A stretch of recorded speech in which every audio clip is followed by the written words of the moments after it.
Kalau dia mualaf, ujian pertamanya adalah Allah miskinkan dia ya.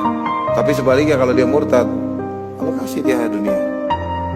Saya selalu melihat orang murtad langsung menjadi OKB, Pak, orang kaya baru ya.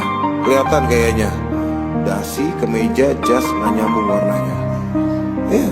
Yang penting kan pakai jas sama dasi, turun sepatu, celana, ini apa sih, gaduh-gaduh banget bajunya nih ya. Banyak jadi OKB. Saya berhenti debat tahun 2007, Pak. 2007 ke 2008 itu saya hijrah dari dunia debat. Saya udah gak pernah debat lintas agama. Dulu saya doyan. Saya gak main di lokal, saya main di internasional. Saya tunggu undangannya di Cina, di Dubai, saya datengin, Pak. Di Kuwait, saya datengin, Pak. Debat lintas agama di Inggris, saya datengin, Pak. Terbang jauh-jauh, Pak, ke Inggris 14.000 km cuma buat debat. Nggak lucu juga sebenarnya, nggak penting juga. Tapi apa yang menang dari situ? Ya saya suka aja. Saya suka aja. Dan lihat ya, begitu saya ketemu sama murtadin, itu luar biasa, Masya Allah. Saya ketemu orang yang bekas hafiz Quran ya, hafiz Quran, MA, dan dia bekas hafiz Quran. Orang Irak, murtad. Orang Kuwait, orang negara, orang bekas Al-Azhar, murtad. Saya ketemu sama mereka. Kadang-kadang simple question ke mereka, seberapa muslim kamu sampai kamu murtad? Seberapa Islam kamu sampai kamu murtad? Karena gini, Pak, saya punya satu konsep dasar. Setelah saya riset dan saya pelajari, Al-Quran satu-satunya kitab di dunia di mana kita semakin mempelajarinya, maka kita semakin terikat dengan Al-Quran itu ya, dengan apa yang diajarkan di Quran itu. Ini satu-satunya kitab, Pak.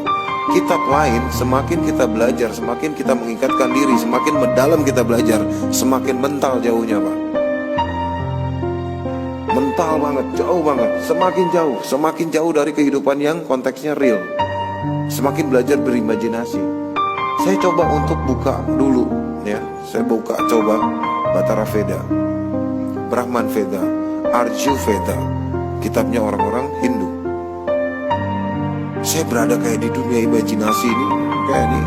Mungkin saya ya, baca, berimajinasi, framing di otak, nyusun. Makin jauh ya imajinasi saya, kayak saya hidup di kayangan, layang-layang gak jelas. Udah buka kitab sutra, saya kayak ada di dinasti mana gitu. Ini kok kayak bukan di dunia nih, planet Mars atau mana gitu kan, dimensinya udah jauh gitu. Nah ini yang terjadi. Makanya saya selalu bilang, orang kalau murtad pasti dikayain, Pak. Kalau dia mualaf, saya udah bilang ke mualaf yang saya tuntun syahadat, yang datang ke saya terus diskusi, terus dia tuntut syahadat untuk dia bersyahadat. Saya bilang, kamu setelah masuk Islam, satu, keluarga kamu akan memusuhin kamu. Kalau Allah lembutkan hati mereka untuk tidak memusuhin kamu, kedua, kamu akan dimusuhin sama teman-teman kamu. Lalu Allah akan kasih ujian ke kamu yang paling dasar, yaitu ekonomi. Ekonomi itu ujian paling dasar, Pak. Paling basic. Ujian ekonomi paling basic. Belum bisa lolos dari ujian ekonomi, tidak akan dapat ujian yang lainnya. Biasanya dia akan diuji secara ekonomi dulu. Dan kalau nggak kuat kayak gitu tadi, sebulan balik lagi dia.